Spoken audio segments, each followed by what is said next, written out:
नमस्कार, आप देख रहे हैं न्यूज 18 बिहार झारखंड। में हूं आपके साथ रुचिकर। आज भारतीय जनता पार्टी ने रविवार को अपने कार्यकारी अध्यक्ष का ऐलान कर दिया। बिहार सरकार में मंत्री नितिन नवीन को फिलहाल पार्टी ने प्रमुख बनाया है। हालांकि पार्टी खरमास के बाद पूर्णकालीन अध्यक्ष के नाम की घोषणा कर सकती है और इससे पहले जगत प्रकाश नड्डा पार्टी के अध्यक्ष पद पर 5 साल से ज्यादा समय रहे हैं। वैसे इतिहास को अगर देखा जाए तो भाजपा के आज तक जितने कार्यकारी अध्यक्ष हुए हैं उन सभी को ये जिम्मेदारी पूर्ण समय के लिए मिली है। आखिर इस बार क्यों मिली नितिन नवीन को ये बड़ी जिम्मेदारी? क्या है इसके पीछे की असली वजह? आइए इस वीडियो के जरिए आपको बताते हैं। सबसे पहले जानते हैं कि कब और क्यों बनाए गए थे कार्यकारी अध्यक्ष। देखिए, भाजपा के पहले कार्यकारी अध्यक्ष जना कृष्णमूर्ति रहे। दरअसल साल 2000 में पार्टी ने बंगारू लक्ष्मण को अध्यक्ष नियुक्त किया था। हालांकि 1 साल के बाद ही तहलका मच गया और तहलका मैगजीन की ओर से किए गए एक स्टिंग ऑपरेशन के बाद लक्ष्मण ने इस्तीफा दे दिया। इसके चलते भाजपा ने 2001 में जना कृष्णमूर्ति को कार्यकारी अध्यक्ष बनाया। कुछ ही समय के बाद पार्टी के राष्ट्रीय कार्यकारिणी ने उन्हें पूर्ण अध्यक्ष भी बना दिया, लेकिन 2002 में उन्हें अटल बिहारी वाजपेयी के नेतृत्व वाली केंद्र सरकार में मंत्री पद सौंप दिया गया। अब ऐसे में कृष्णमूर्ति ने भाजपा अध्यक्ष का पद छोड़ दिया और उनके बाद वेंकैया नायडू पूर्णकालीन अध्यक्ष बनाए गए। इसके अलावा दूसरा उदाहरण खुद जेपी नड्डा है, जिन्हें 2019 में अमित शाह के गृह मंत्री बनने के बाद भाजपा का कार्यकारी अध्यक्ष बनाया गया। 2020 में उन्हें भाजपा का पूर्ण अध्यक्ष चुन लिया गया और यूं तो उनका कार्यकाल 3 साल का था, लेकिन पहले 2024 के लोकसभा चुनाव और फिर अलग अलग राज्यों में कार्यकारिणी के चुनाव पूरे न हो पाने की वजह से भाजपा के अगले अध्यक्ष का चुनाव रुका रहा।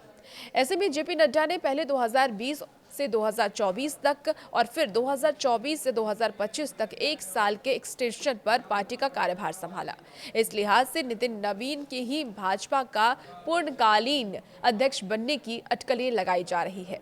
हालांकि इसका ऐलान खरमास के बाद किए जाने की संभावना है। अब ये जान लेते हैं कि नितिन नवीन आखिर है कौन, जिन्हें इतनी बड़ी जिम्मेदारी दी गई है।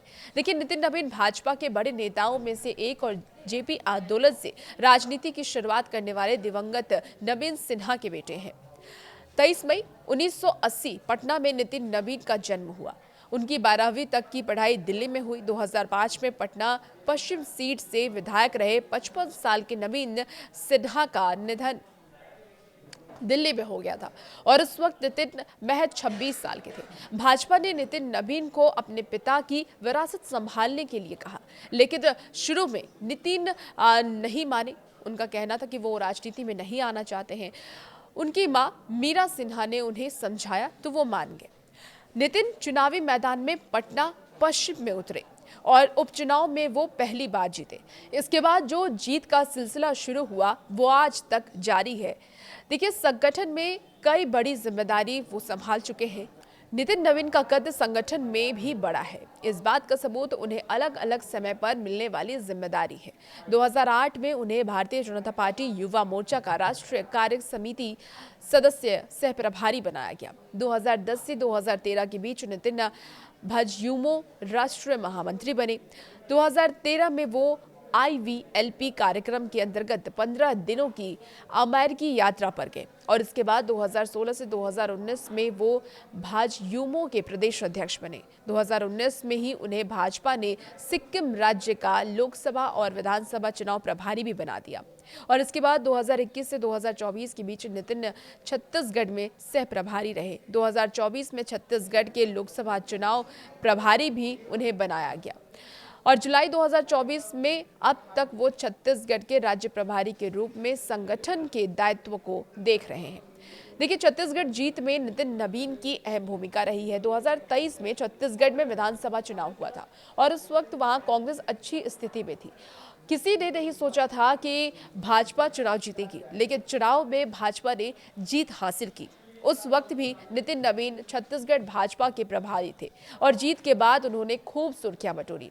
भाजपा के दिग्गजों ने कहा कि छत्तीसगढ़ में सरकार बनने में नितिन ने अहम भूमिका निभाई है, उनकी बहुत बड़ी भूमिका रही है और इसीलिए अब पार्टी आलाकमान ने एक बड़ा निर्णय लेते हुए राष्ट्रीय कार्यकारिणी अध्यक्ष बनाने का ये बड़ा फैसला ले लिया है। और भी ऐसी वीडियोस के लिए आप बने रहिए न्यूज़ 18 बिहार झारखंड के साथ।